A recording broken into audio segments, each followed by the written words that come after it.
¿cómo así? Que el Estado le debe 15.000 millones de soles. 15.000 millones de soles a los afiliados a las administradoras de fondos de pensiones. Estamos con Joaquín Rey, asesor de las AFP, para que nos explique de la Asociación de AFPs. Joaquín, ante todo, muy buenas noches. Omar, muchas gracias por la invitación. Efectivamente, es un problema muy grande que arrastramos de hace muchos años. Esto no es nuevo. El sistema tiene casi 30 años y en este tiempo de vida ha existido este problema de entidades públicas que lo que hacen es retener ese 10% del sueldo de sus trabajadores, pero al final no lo depositan en sus cuentas individuales. Eso me llama mucho la atención, y que lo haga el Estado. Es decir, a ver, quizás no todos están familiarizados de cómo funcionan los aportes a las AFP, pero a un trabajador convencional, cuando pues, te llega tu recibo, te hacen un descuento. Así es. El 10% más el 2 o 3% que se pagan en comisiones y aportes. Seguro. Pero esa plata es tuya, solo que esa plata va a la AFP que administra tu fondo de pensiones. Ahí hay un tema importante, Omar, y es la naturaleza del sistema privado de pensiones, ¿no? Que a diferencia, por ejemplo, del sistema público, que es un fondo común al que todos aportan, en el sistema privado, en las AFPs, cada quien tiene una cuenta individual. Así es. A su nombre. Y es como si fuera tu cuenta de banco. Es tu cuenta. Con la diferencia de que es una cuenta para la jubilación. Y la jubilación proviene precisamente de esos aportes que uno va haciendo mes a mes. Uno tiene el sueldo y el empleador lo que hace es te da una parte del sueldo a ti y otra parte se deposita a la AFP, ¿no es cierto? Y esto es el procedimiento normal que ha funcionado siempre. Pero en algunos casos el empleador no cumple con esa parte de hacer el depósito. Pasa en el sector privado también, pero llama mucho la atención el volumen del problema en el sector público. Estamos hablando de 15.000 millones de soles, es muchísimo dinero. Esto afecta a unos 2.000, casi 2.600 entidades públicas que tienen este problema y son más de 400.000 trabajadores que tienen montos adeudados por el sector público, lo cual uno dice, oye, ¿cómo el sector público va a promover la formalidad si es el primero en incumplir la normativa laboral? Pero es lo que no me queda claro. Es decir, ¿cómo así el sector público quiere cabecear a sus trabajadores? Porque ya existe un presupuesto, tú no sé, tienes una secretaria, le vas a pagar a la secretaria y simplemente pues le depositas lo que tienes que depositar. Lo que pasa es que es finalmente una deuda y actualmente en nuestro marco jurídico no existe una sanción, no existe un mecanismo que de alguna manera haga una coerción para que la entidad haga un depósito. Por ejemplo, los gobiernos regionales, que es el nivel de gobierno que concentra la mayor parte de la deuda, como 55% de estos 15.000 millones. Son gobiernos regionales. De gobiernos regionales, Wow. Así es.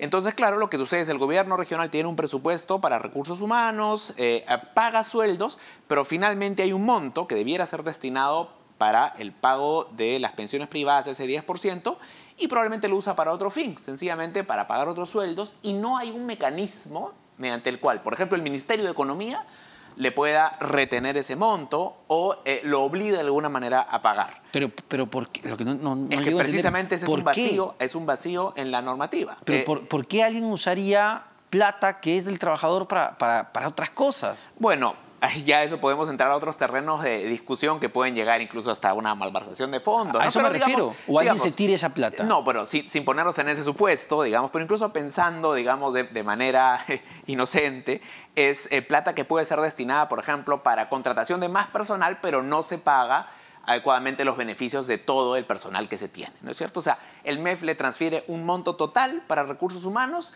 y finalmente no está detrás de a ver cuánto se le pagó por sueldo, cuánto por beneficios, sino sencillamente de que se ejecutó ese total de monto, ¿no es cierto?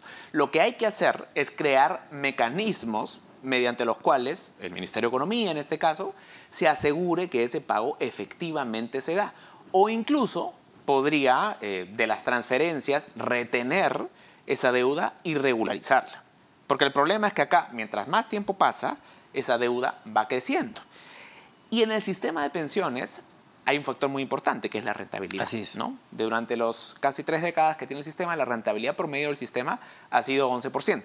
Han habido años malos, años buenos, este está siendo un año difícil, por ejemplo, pero en promedio la rentabilidad ha sido buena. Entonces, un sol que uno dejó de aportar hace 10 años no vale un sol hoy día, vale mucho más que eso, porque hay una rentabilidad que se ha ido perdiendo, ¿no es cierto? Entonces el trabajador pierde doblemente porque no tiene ese sol y además pierde la rentabilidad que se hubiera generado si es que ese sol hubiera sido depositado en el momento correcto. Pero entonces me dices que no hay ningún tipo de mecanismo que obligue a una entidad pública a que devuelva ese dinero, a que entregue ese dinero, o a qué institución le correspondería hacer ese nivel de fiscalización. Porque claro, ustedes como asociación de AFPs van y simplemente les tiran la puerta en la cara porque no tienen ningún nivel de control. Bueno, existen los mecanismos que existen para las cobranzas de cualquier deuda a nivel administrativo y judicial, pero que hay una complicación adicional, que al tratarse de una entidad pública no se pueden ejecutar embargos, con lo cual estos juicios terminan siendo todavía menos efectivos. Entonces, esa vía realmente no avanza. Entonces, la única manera que lo que se puede hacer en este momento es más bien, vía ley, crear un mecanismo mediante el cual, por ejemplo, el Ministerio de Economía pueda retener esos montos antes de hacer una transferencia de presupuesto. Pero también hay otras vías, y es algo que ya se ha hecho antes, pero este problema no es nuevo. Por ejemplo, en 2017 se hizo un esquema de reprogramación de deudas, el llamado Repro-AFP, que básicamente fue una ley específica que se dio para que las entidades que sostenían deudas reprogramaran esas deudas y además se les condonaba los intereses moratorios y solamente tenían que pagar el componente de rentabilidad, ¿no? Y unas 800 empresas se acogieron.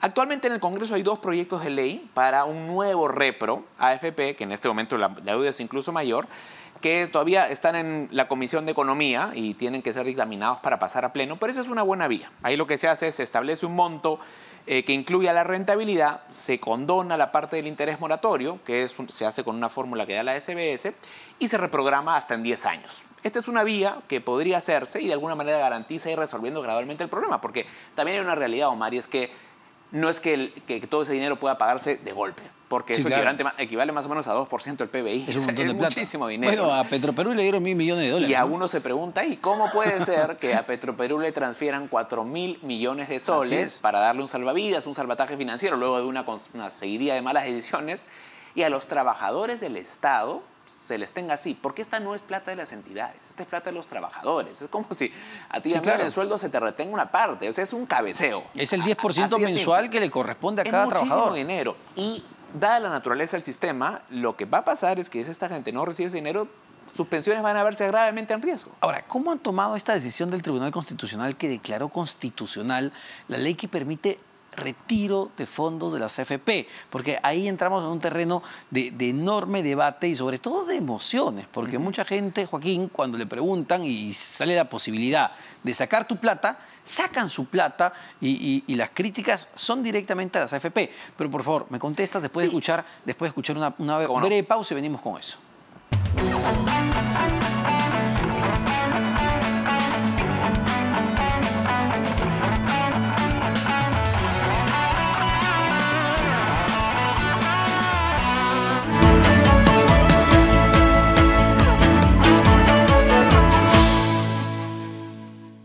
Celebrar los goles siempre es mejor con un amigo.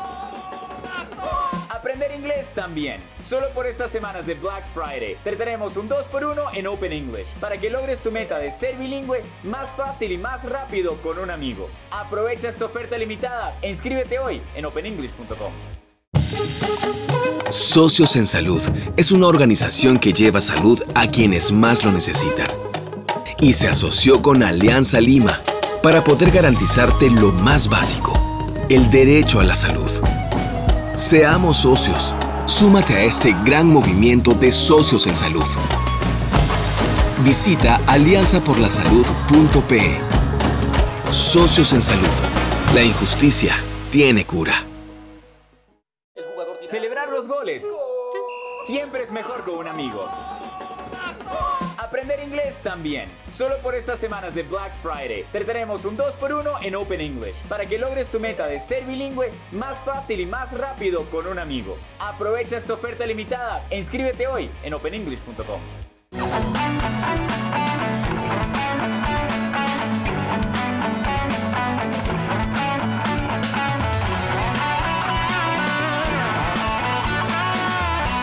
Estamos conversando conversando con Joaquín Rey, asesor de la Asociación de AFP, y te dejaba hecho una pregunta, Joaquín, antes de ir a la pausa, que tiene que ver con esta sentencia que declaró fundada, sentencia del Tribunal Constitucional, que lo que dice en términos muy claros es, oye, retirar plata de sus AFP sí es constitucional, sigan para adelante. No, a ver, un par de comentarios. Ahí no llegó a ser sentencia porque no llegó a tener el número de votos mínimo para una sentencia, pero fue una opinión del tribunal que por supuesto que hay que considerar. Pero lo que dijo el tribunal no es que retirar sea constitucional, sino básicamente lo que juzgó fue que en el contexto en que se dieron esos retiros había una circunstancia de urgencia que así lo ameritaba, porque estábamos en la situación de la pandemia, pero es una situación única, difícilmente repetible, ¿no es cierto? Una situación realmente excepcional. Pero la finalidad del sistema, y eso está en la Constitución, es previsional. Y por eso los fondos no deben ser tocados salvo en situaciones muy extremas. La pandemia es una situación muy extrema, pero no debiera repetirse. Pero está clarísimo que, y eso quedó además en los votos de los magistrados, que el sistema privado es parte integrante de la seguridad social peruana. Sin embargo, no todos, ¿no? Porque para algunos magistrados señalaban que las AFP no eran parte de la seguridad social. Tres de los magistrados señalaron eso, pero los otros 4 señalaron que efectivamente sí es parte de la seguridad social. Y eso es lógico, ¿no? Porque si uno ve los sistemas de pensiones en todo el mundo, estos se construyen sobre la base de múltiples capas y participa el sector público, pero también el sector privado. Y ambos, complementariamente, llevan a que los ciudadanos tengan una pensión. Entonces hay que ver el sistema como un todo, no como compartimientos estancos. ¿Y cómo vamos a negar que un sistema previsional es parte de la seguridad social? La finalidad de un sistema de pensiones es que cuando uno llega a la edad de jubilación pueda mantener una calidad de vida, pueda cubrir sus gastos. ¿Cómo eso no va a ser seguridad social?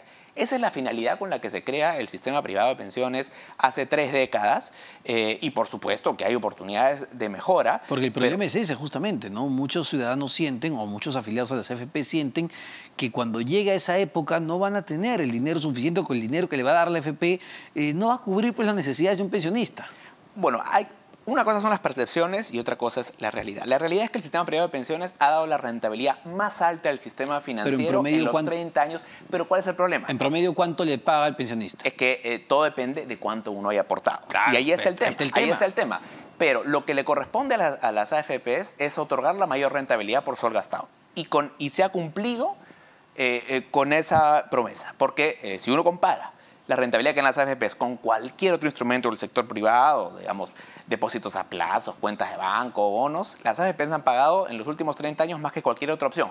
Claro, el tema es que si uno deposita muy poca plata, la AFP no puede hacer magia. Puede invertir bien la plata, pero si la base que se invierte es muy pequeña, la pensión también va a ser pequeña. Ahí está el tema. Entonces, lo que tenemos que trabajar en Perú es crear una cultura previsional e incrementar el volumen de los aportes. Diera la impresión, a ver, porque ya no le puedes sacar más plata al trabajador.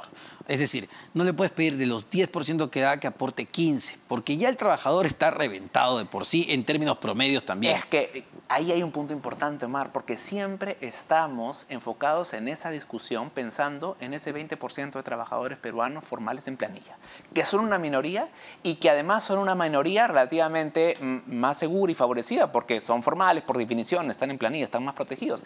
Pero debiéramos enfocar el problema de manera integral. En Perú, el 80%, casi 80% de los peruanos no tienen nada. No tienen nada.